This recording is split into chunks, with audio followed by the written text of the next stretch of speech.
नमस्कार मित्रांनो, सारं काही तिच्यासाठी या मालिकेच्या 2 सप्टेंबरच्या भागात आपल्याला पाहायला मिळणार आहे. नीरजला घराबाहेर काढलेलं असतं म्हणून नीरज खूप वेळ घराबाहेर थांबलेला असतो. कधी एकदा दादा येतील आणि मी त्यांची माफी मागतो आणि निशीलाही भेटायला जाईन, सगळे गैरसमज दूर करेन, असं त्याला झालेलं असतं. तो दादाची वाट बघत थांबलेला असतो. दादा रात्रीच्या वेळेस बाहेर पडतात तर नीरज धावत दादाकडे पटकन येतो.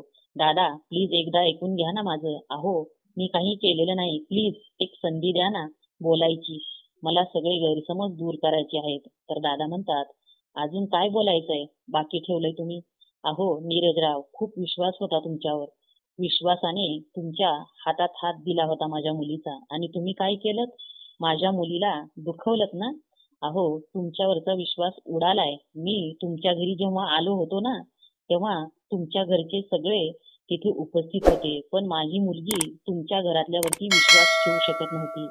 आणि मी तुम्हाला शेवटचं सांगतोय, ज्या माणसाला माझ्या मुलीच्या भावनांची आणि तिच्या अश्रूंची किंमत नाही, त्या ठिकाणी माझ्या मुलीला पाठवणार नाही. हा माझा शेवटचा निर्णय आहे.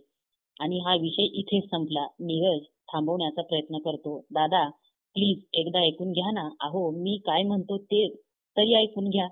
तुम्ही ज्या वेळेस तिथे आला होतात ना, तेव्हा मी तिथे नव्हतो. काय प्रॉब्लेम झालाय हे पण मला जाणून घ्यायचं आहे. तर दादा म्हणतात, हो, निशीची अवस्था बघाल ना, तेव्हा तुम्हाला कळेल माझ्या पोरीची काय अवस्था करून ठेवली आहे तुम्ही.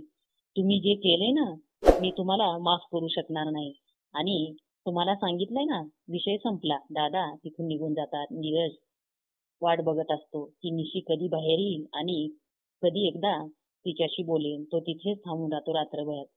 आता निशी नीरजला सांगेल का की ती त्याच्या बाळाची आई होणार आहे म्हणून? आणि नीरजला त्याच्या आईचा प्लॅन कळेल का? तेव्हा काय करेल नीरज हे बघणं रंजक ठरणार आहे मित्रांनो. व्हिडिओ बघितल्याबद्दल धन्यवाद.